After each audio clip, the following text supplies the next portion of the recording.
CAA যে নাগরিকত্ব পাবার সঠিক উপায় সেটা আরও একবার প্রমাণিত হলো আজ। এদিন নদিয়ার এক বাসিন্দা আবেদনের ভিত্তিতে নাগরিকত্ব পেলেন।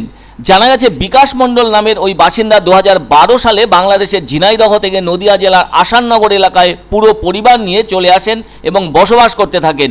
এরপর ভারতে সিএএ বিষয়টি সরকারিভাবে পাশ হলে সেই নাগরিকত্ব পাওয়ার চেষ্টায় ছিলেন তিনি, কেননা বাংলাদেশ থেকে এসে আজও এদেশের নাগরিকত্ব পাননি। ফলে ওনার ভেতরে একটা অশান্তি কাজ করছিল, সেজন্য তিনি অনলাইনে আবেদন করেন গত মাসের 27 তারিখে।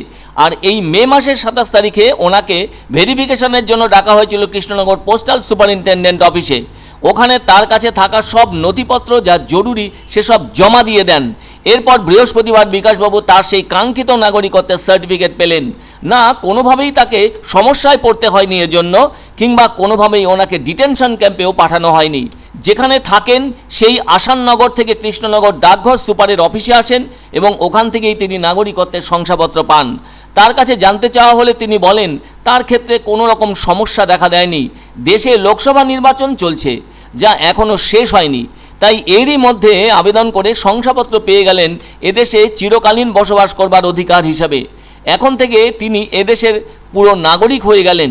তবে নাগরিকত্ব সংশোধনী বিধি 2024-এর অধীনে পশ্চিমবঙ্গে নাগরিকত্বের শংসাপত্র প্রদানের প্রক্রিয়াও বুধবার থেকে শুরু করা হয়েছে।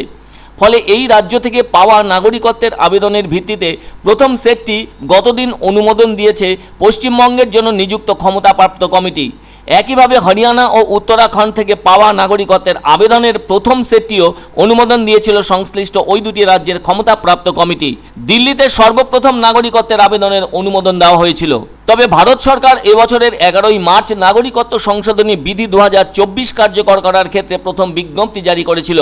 ওই বিজ্ঞপ্তি অনুযায়ী পাকিস্তান, বাংলাদেশ ও আফগানিস্তান থেকে 31শে ডিসেম্বর 2014-র আগে ভারতে আসা ব্যক্তিদের আবেদন যাচাই করে নাগরিকত্ব প্রদান করা হচ্ছে।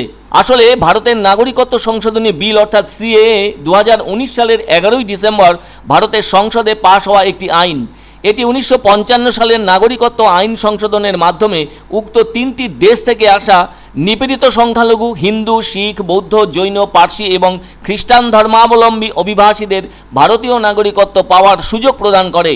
আর উল্লিখিত ওই 3টি দেশে মুসলিমরা সংখ্যালঘু না হওয়ায় তাদের জন্য এই বিলের মাধ্যমে নাগরিকত্ব পাওয়ার সুযোগ রাখা হয়নি। ভারতীয় আইনের আধারে প্রথমবারের মতো ধর্মীয় পরিচয়কে নাগরিকত্ব লাভের শর্ত হিসেবে যুক্ত করা হয়েছে।